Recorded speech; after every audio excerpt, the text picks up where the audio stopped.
How's everybody doing? I'm gonna wait just a few minutes and let everybody hop on here.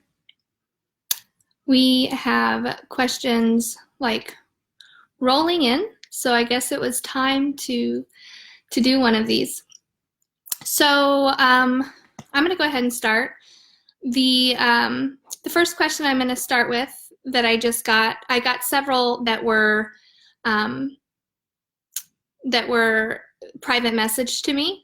So I'll start with those first, and then I'll go to the ones that was on the page. So I got asked by someone how to kind of deal with when children can sense spirit. And that's a common one that I get all the time. Can everybody hear me okay? I guess I should make sure that you can. That's a common one that I get get asked all the time. And there's a really simple explanation for that. So children haven't developed an ego yet. Most children are still, very innocent, and they don't have that part of their brain that says, no, don't say that, don't do this, you can't have a relationship with this person, you can't talk to that person, because they don't have an ego yet. They haven't developed it yet. And so it's that simple thing that allows children to communicate so easily with spirit. And in fact, they're able to see spirit even better than I do, because I have a developed ego, right? So nothing in their body is telling them we can't say this, or we can't do this. So they just go with it, and they let you know what they're seeing. And it's very common for children, especially if they didn't know the person that they're communicating with, but maybe you do. Like, that, it's your grandfather or your husband or your sister, but they call them something different. Completely common, very normal. And there really isn't a whole lot to do for that. You kind of just got to wait it out and let them develop their ego, and slowly it will more than likely go away. If you don't want it to go away, there are ways that you can, help them enhance that. But I say wait until they're older, because, and that goes along the same lines with when children notice that something gets them attention, they tend to embellish.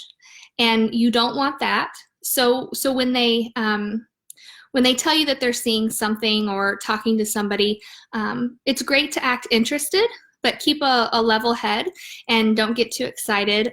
Don't let them hear you. That's my cat. Don't let them hear you telling other people about the story or whatever, because then they start to develop this hype and they think, oh, this is really cool. And then we worry that embellishment or exaggeration will follow. And so you want to keep that in mind, especially if you're thinking about allowing them to keep that ability. Just show interest, and maybe even keep a journal about it. See how consistent they are about certain things that they tell you. But there's really not a whole lot that you can do with it until they're much older. So super common, don't freak out, very normal. And that was an amazing question. So I'm gonna go to the list of questions that I got earlier, and we're gonna start with that. So Samantha Dempsey says, how do you clear your mind enough to receive messages? I'm trying to learn how to meditate. So you're going to think that this is crazy, but I don't meditate that often. I call centering myself and kind of being alone and being quiet before a show or a reading. I call that meditation, because it's easy for people to understand, but I'm not actually going, into like I'm not doing that. I'm not sitting cross-legged or whatever and just, praying. I feel like kind of closing everything down, turning off your phone, you know, turning off all electronics, TV, lights, whatever, and just being alone with yourself, kind of trying to center yourself and ground yourself. And then you start to listen. And it becomes super easy after that. But if you can kind of get yourself alone and get used to the quiet, you begin to hear things in your mind that you know you're not thinking. They're just almost like ideas. And that's how it all started for me, and that's what I suggest that you do. A lot of people get frustrated with their abilities, or even the idea of being able to do this or to meditate, simply because they can't keep their mind from going 20 different directions. And so they think, they give up after 10 or 15 or 20 seconds and they walk away. Meditation isn't that hard. I think Hollywood and many other people, and I blame a lot on Hollywood, but have made meditation seem like it's got to be this special spiritual practice with, you know, tools or whatever it is, and that's not the case at all. If you can just sit alone by yourself, allow your mind to go crazy. Just listen to it, see where it goes. There's nothing wrong with that. So that would be my suggestion would be to not worry so much about meditation and clearing your mind enough to do this, but just being present with yourself alone and paying attention to what you hear already. Okay. Alora Adams says, what's a good way of grounding yourself so that you can relax? So a lot of people will tell you that if you eat, especially carby foods, it will kind of help ground you. And that's been my my experience as well. However, I'm trying not to eat carbs so much these days. And, you know, just like the previous question, I really feel like being present with myself and being completely alone with myself is the best way to ground you. It kind of, you realize when you let your mind go that you are, you're realizing what's most important in your life, because those thoughts end up coming into your mind. Oh, that's what I'm thinking about all the time.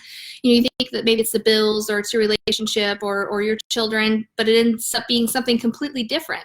And that's kind of how you ground yourself. Being balanced as well is very important. I think a lot of people tend to kind of go crazy with, especially women who are mothers, they tend to kind of go crazy with, I've got bills and I've got lists and I've got all these different things that I need to do, and I feel overwhelmed. So taking the feeling of being overwhelmed away, getting organized before you sit with yourself is probably the best way to get grounded. And I know that you're probably thinking I was going to say sage or some, you know, some special practice, but no, it's all about the mind. And if you can clear the mind and put it at ease and balance it, you're going to have a lot better chance at grounding yourself and bringing yourself down. So, you know, before you sit with yourself and try to ground yourself, make sure that you know, the dog's fed and the bills are up to date and all that, and you're going to have a lot better chance at doing that. So, how did you know you were meant to be a medium, and at what age? This is from Candy Cannon. I like your name. Okay, so I have a blog called mymomthemedium.com, and on that blog, there's a story called How Did You Know? And that's kind of my story for you know, it kind of unfolds and tells everything there, but I'll give you the quick short version here, and then you can go over there and read about it. So I went to I think I've always known that I was psychic. I began reading tarot at 20, and that kind of opened the door for me on my intuition and developing it. And I continued to read for many, many years. And then I was about 26. I attended my first spirit circle, is what this was called.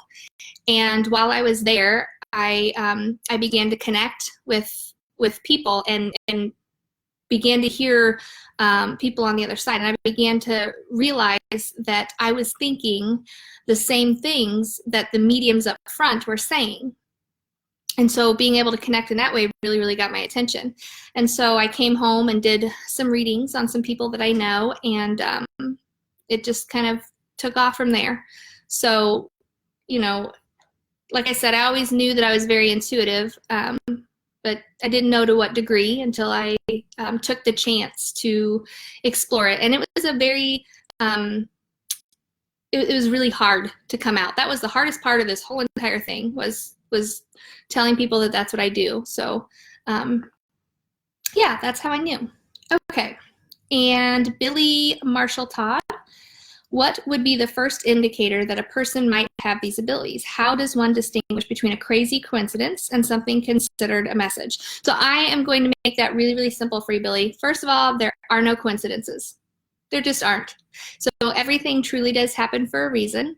And then a couple of different things could indicate that you have these abilities.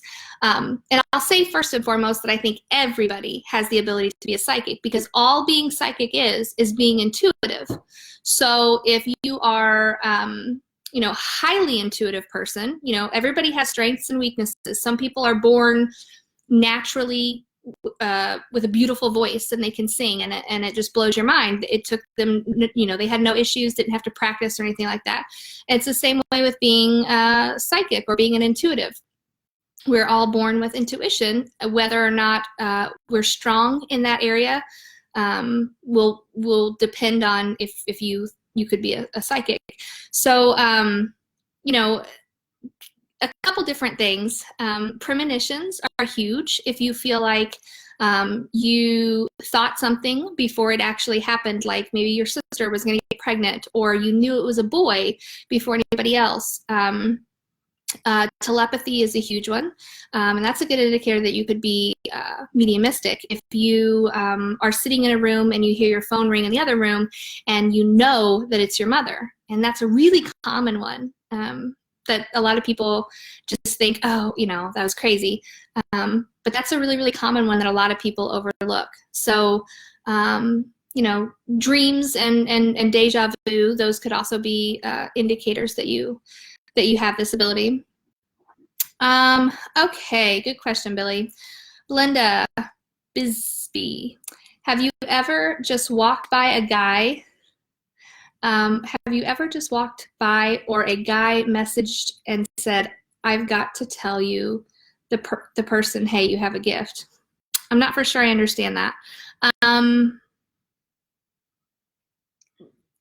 I think what you're asking me is, have I ever, or am I able to just know when somebody has the ability? And yes, that is definitely a yes. Sometimes I'll have people come into my office and sit down, and that's where it happens the most, where I, because I'm one-on-one with them, nobody's, you know, there's no interruptions or anything like that. But there are other times when I just kind of get visions, or, you know, hear when I'm around some stranger, oh, they have the gift too. So yeah, totally, all the time. I can usually pick out who's really intuitive. Although I have had some, especially in my psychic classes, blow my mind and really surprise me. You know, I'm like, oh, I know that they have the ability, and then they come in and blow my socks off. So yeah, I can usually tell. Okay, Pamela Hoth. Hello, Pamela. How can you tell the difference between your thoughts versus your messages or the information you get? Excellent question. Okay, so going back to talking about ego. Your ego is very, very negative. You know, when you hear something from your ego, and there's two types of voices, and I'm going to get to both of them. One of them is your ego. One of them is your higher voice. And your higher voice is where you receive the information and those messages. So you kind of have to learn how to shut your ego down. and just basically spill what it is that you're hearing or seeing. And that's very scary because a good portion of what you hear or see maybe hasn't happened yet.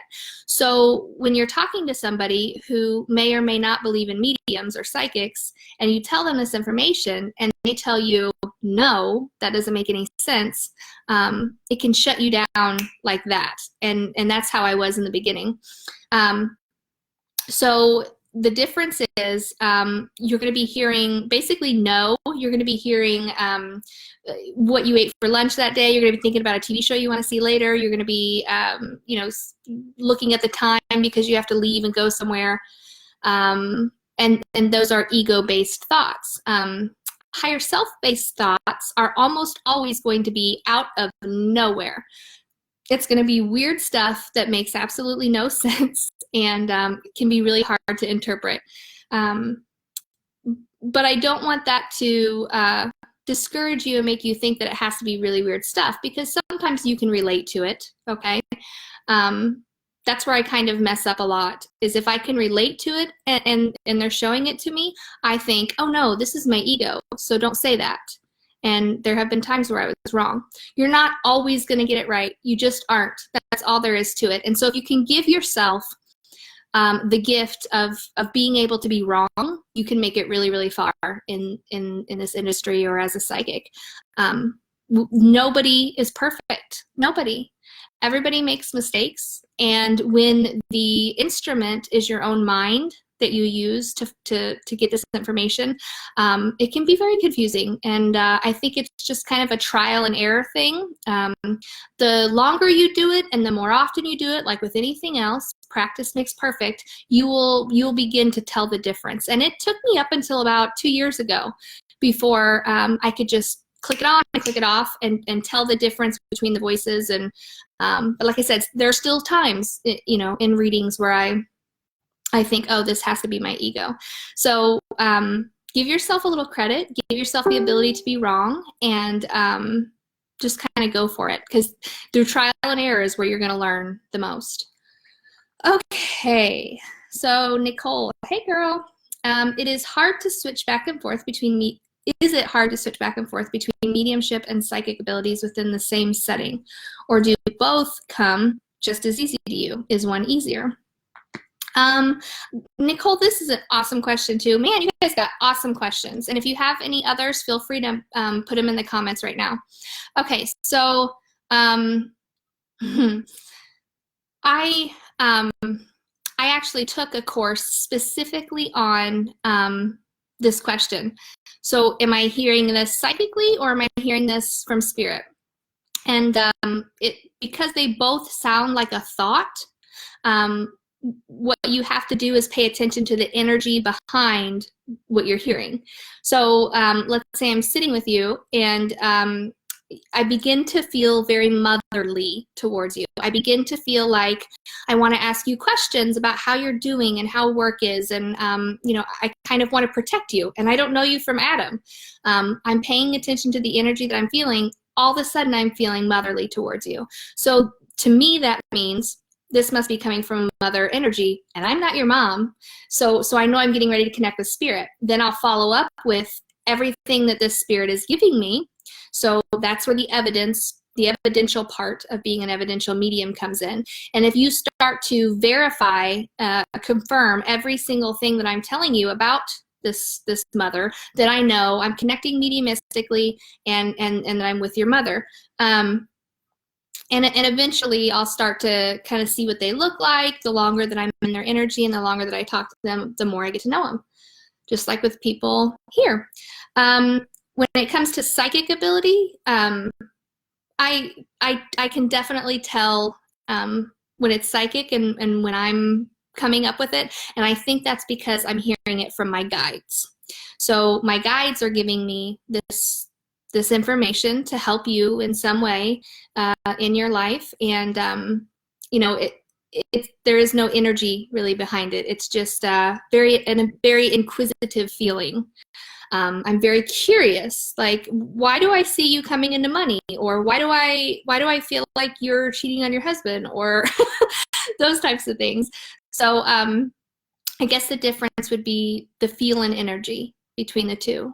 And that takes a lot of practice. And in the very beginning, I was very confused. So that's a very good question. And, you know, you have to pay attention to every part of your body, all of it, what you're feeling, what you're smelling, what you're hearing.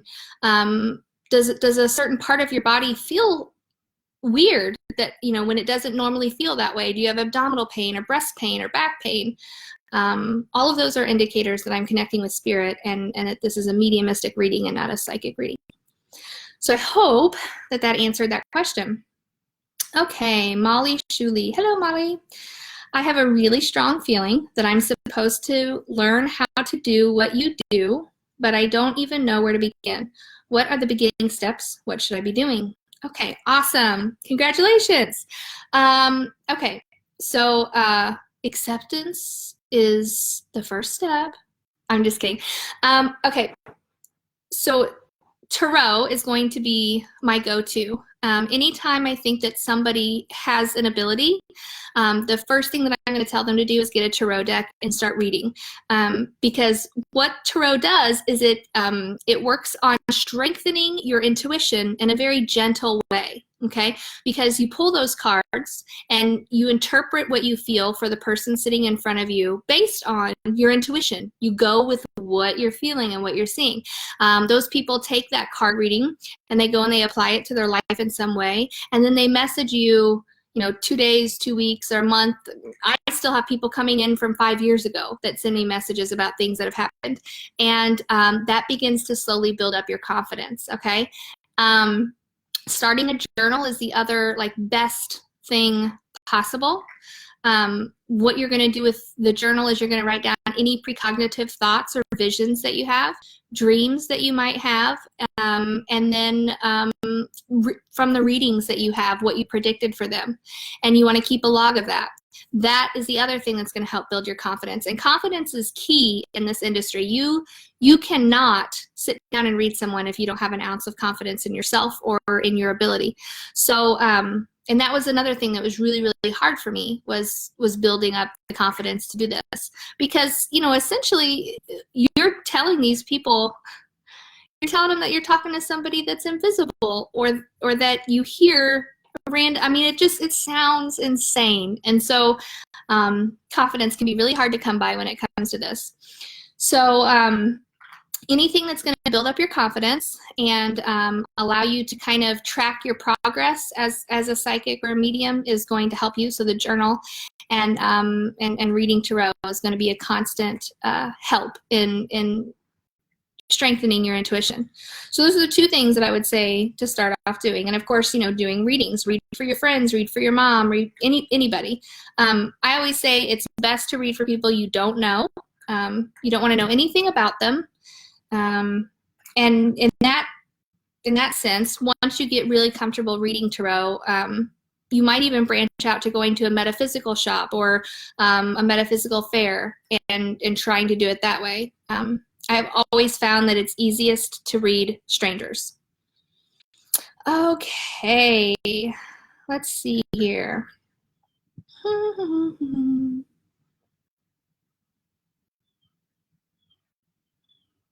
Okay. I'm looking at our medium is going to help you, so the journal. Turning myself down. Okay. So Laura Handspiker, what do you do to relax and not freak out when you see something that shows up at unexpected times? Okay, that's interesting. So other than you know, murder or tragic or horrific scenes that sometimes spirit will show me, there isn't much that really freaks me out. Everything comes to me so subtle. Nothing seems to be anything more than a thought. The only things that really seem to freak me out is children don't have a very good idea of when not to cross a line. So if they're showing me their death and it's tragic or graphic, I tend to see all of that, and it can be very, very disturbing and hard to handle. And the same with missing persons and murder victims. And you know, what I do to, I guess, calm myself down is basically just snap myself out of it. So I go right to, hey, I'm no longer on. I don't want to be part of this. And I walk away. A lot of times I don't have that choice if I'm being hired to do that job. So like I said, there isn't much that surprises me or freaks me out anymore. You know, to have to settle down is really never an issue. But awesome question. I've never been asked that before. Okay, so April, I want signs from someone who has departed, but they have never had anything, but I've never had anything happen. Why? Does it mean that they aren't seeing or hearing me? Not at all. So there's many different ways that spirit can communicate with you, and oftentimes I find that spirit is trying really hard to communicate with you. You're just not open enough to it, or you feel you're not getting the signs. You're not, you know, catching them when they show them to you. So those are called after death communications, ADCs. There's a really good book called Hello from Heaven. And it was written years and years ago, I think in like the 80s, I'm not even for sure, but it's incredible because it shows thousands upon thousands of instances where people experienced communications from their loved ones on the other side. And many of these people didn't realize that they had experienced it until years after it had happened. They kind of put the dots together. So depending on where you're at, in the grief process or how long it's been since they passed is one thing. And another thing is that's why you hire a medium. If you feel like you're just not making that connection on your own, going to a medium is going to verify a lot of things for you, okay? It's much easier for me to become conduit between you and spirit than it would be for just any person out on the street, because that's what I do professionally. So if you don't feel like you're getting the answers or the signs that you want from spirit, first of all, try opening up a little bit more. Second of all, and this is huge, ask for something. Just a few months ago, I said to my friend Barb, who's on the other side, Barb, I need to know that I am on the right path and that I'm serving spirit to the best of my ability, that you guys are happy with how I'm doing things. And I said, I want you to show me a hummingbird if you feel like I'm doing right by you. And I picked a hummingbird because I was on the road headed out of town. I don't know, I even thought, I don't know how I'm ever going to see a hummingbird. I'm going to be in a car for 4 hours, and then I'm going into a venue to do a show. So that would have been relatively hard to see, right? And it just turned out that they took me down to a room to wait for the event. And there's a huge picture of a hummingbird in the room that I was waiting in. And so that was amazing validation. And that's what I tell people to do. Ask for a sign. Ask for 2 or 3. Maybe ask for a number. Ask for, a song or an initial, and see what happens there. And if you still feel like you're hitting your head against a brick wall, try contacting a medium, because you might just need to go about it that way. But I can guarantee you, from everything that I know, they are 100% with you. There is no, they don't see you. They're with you. Have you ever had an encounter with spirits that aren't good spirits? Wendy White. No, I have not, thank God. And I credit that to a lot of praying. I'm a huge advocate for Archangel Michael. I constantly talk about, him and what he can do for you, and pray to him. So I think prayer is a huge thing to do when you're in this industry. And I credit that to why I have not encountered anything negative. And I think that Spirit knows I don't mess around.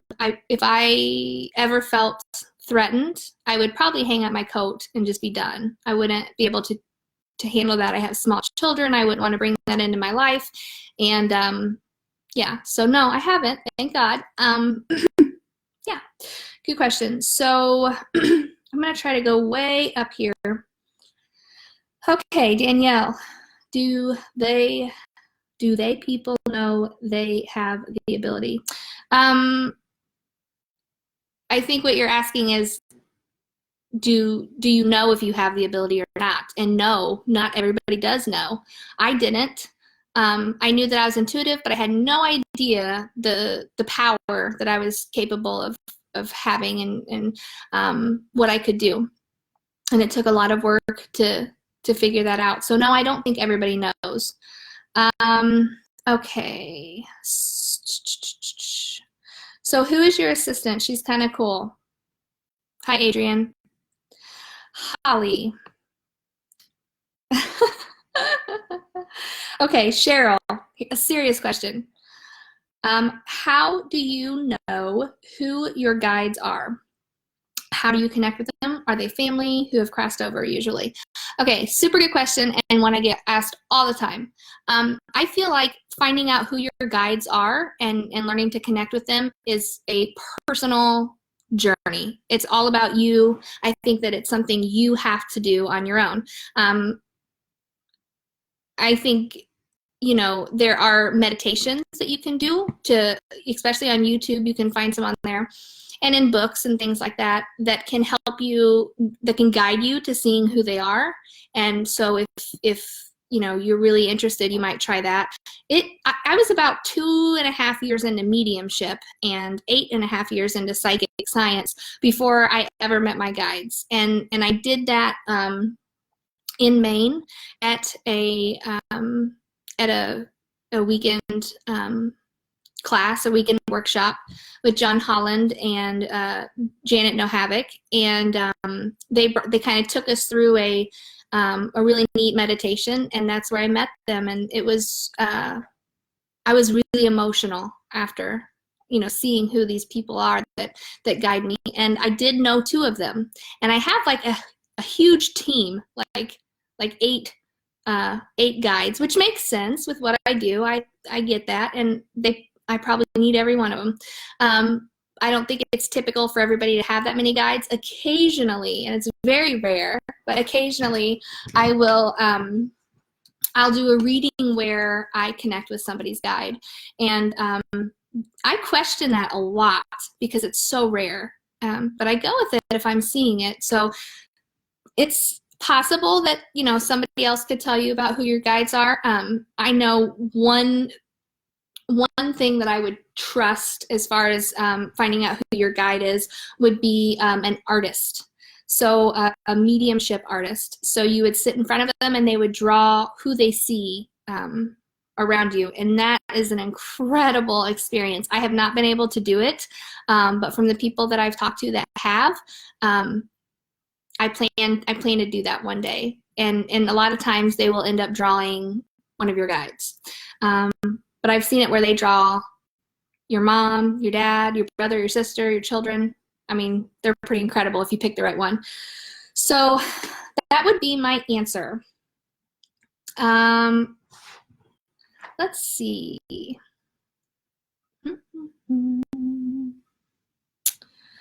All right. How has your work with Energy Enlightenment Gals helped your medium work?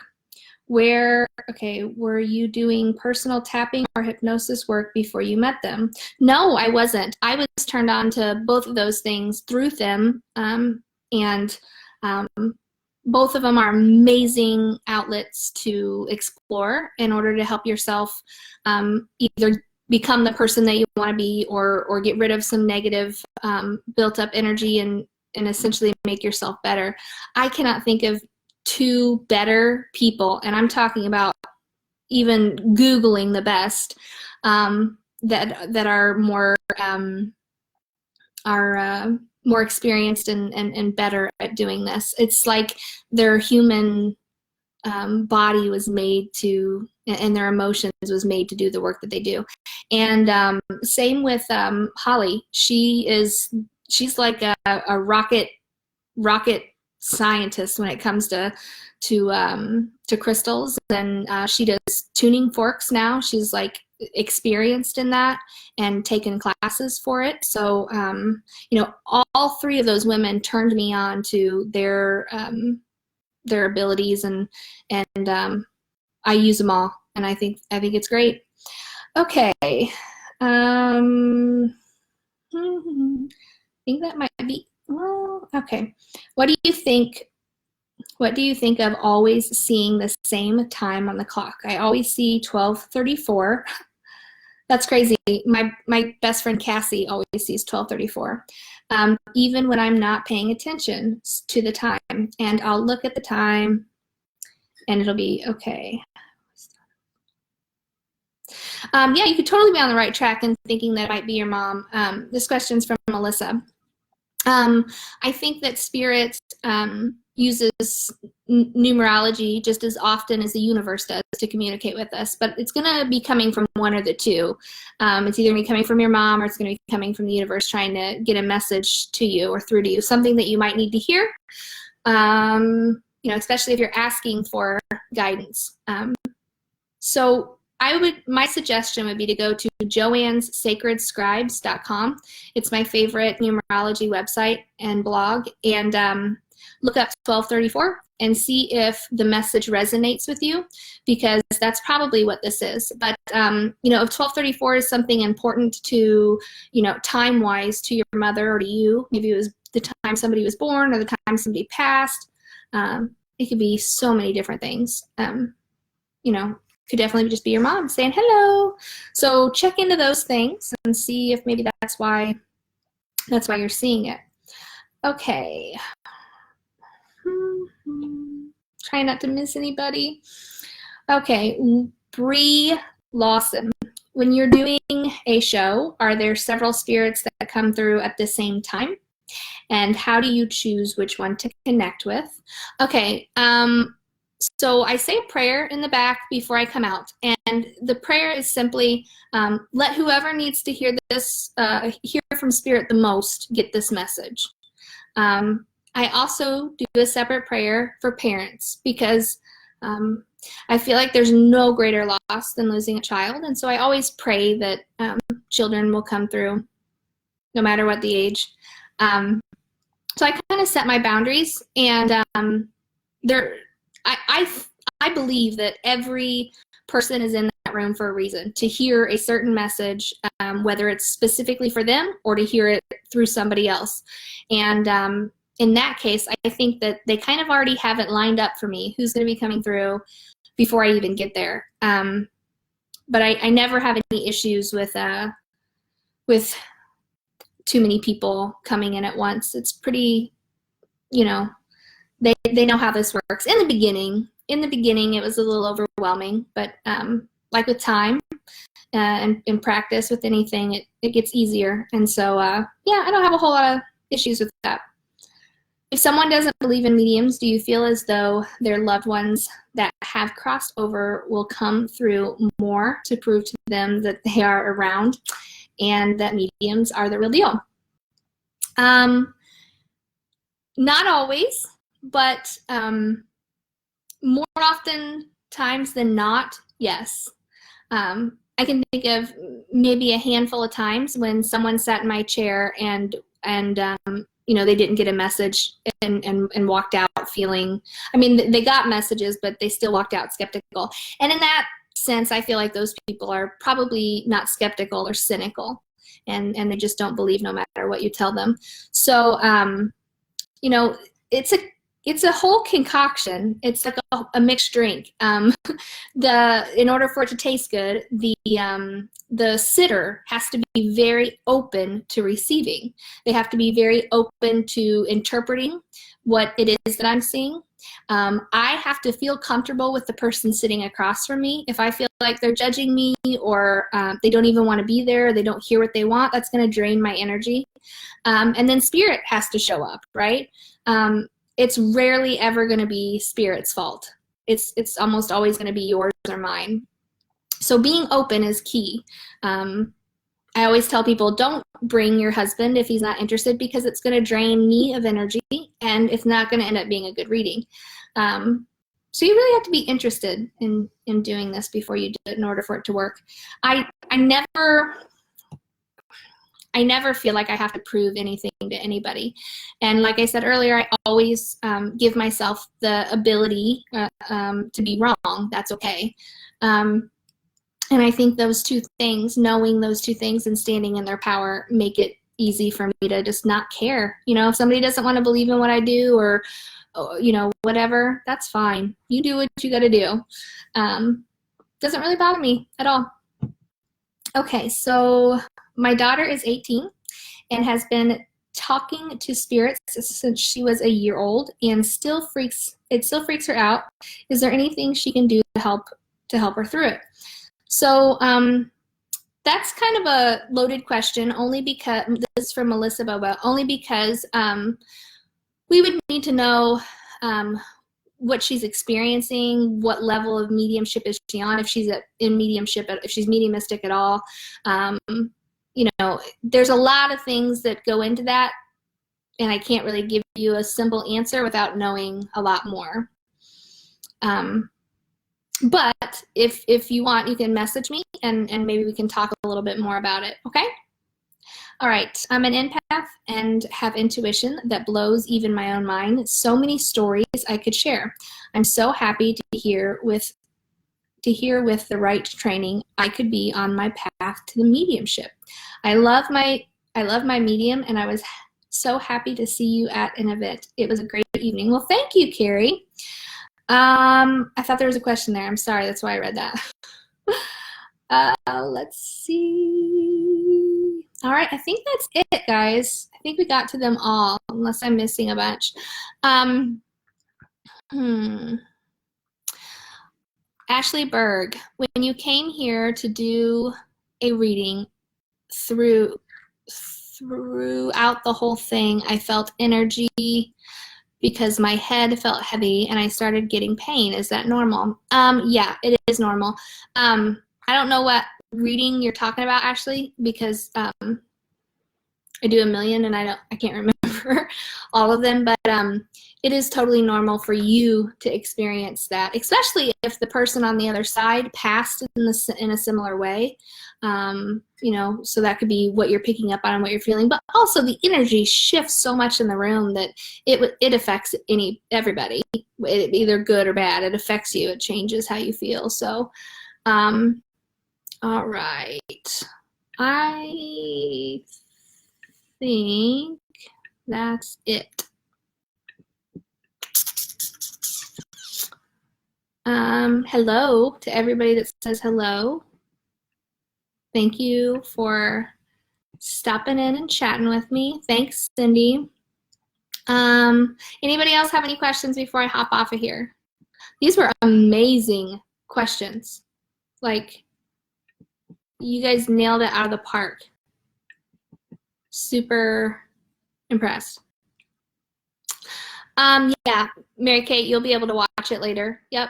As soon as I get off here, I'll post it, so you'll be able to see the whole thing. Thanks, Kristen. Thanks, Chantel. All right, guys, this is awesome. I cannot believe how many of you hopped on here for a Monday.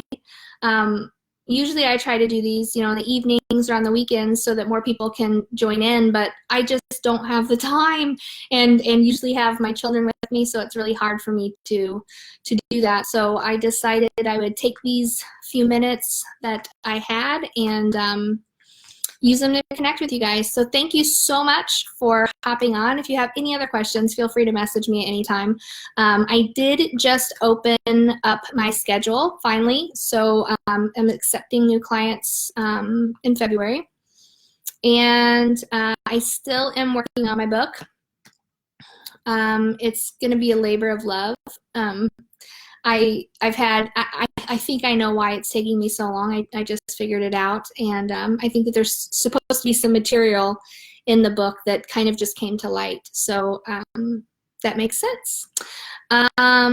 All right, so, okay, April, how can you see the signs that we are asking for? I feel like when I ask, maybe I'm just not as open, though I try to chant that I am open to receive. April, you might be trying too hard. There's such a thing as that, and I used to do it. You know, try writing it down instead of just saying it in your head. Try writing down, I'm open to receiving signs and information, and then ask for something specific, like I said earlier, that's really going to help you know. You know, if you just say, I need a sign that you love me or that you're here, that you're around, they could be giving you a sign and you're completely oblivious because you don't know what to look for. So be specific because they can hear you, and try writing it down. All right, I love you guys so much. Thank you so much for hanging out with me. It made me feel really special, and I enjoy talking to you. You guys are the best. Okay, bye.